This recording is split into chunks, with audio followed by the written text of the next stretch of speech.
Эпимедиумная паста завода Темра. Это, пожалуй, самая популярная из эпимедиумной пасты. Он изготавливается на основе разных трав, а именно женьшень, экстракт горянки и другие травы, которые усиливают мужское либидо. Также возможно применение женщинам.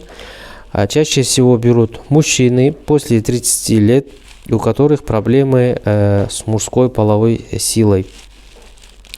Но также берут для лечения простатита и всех проблем, которые вытекают из-за плохого кровообращения в тазобедренной области.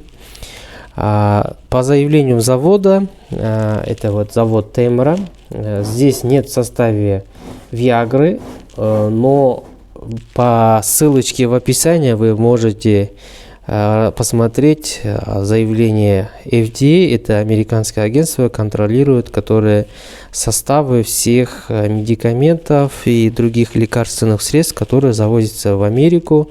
Они заявляют, что в составе есть силденафил, или, проще говоря, Виагра.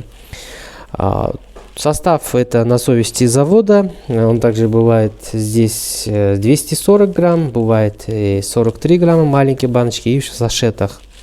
А у нас он больше всего продается вот такой вот упаковке.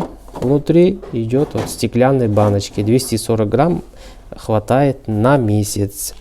Вот и в принципе все.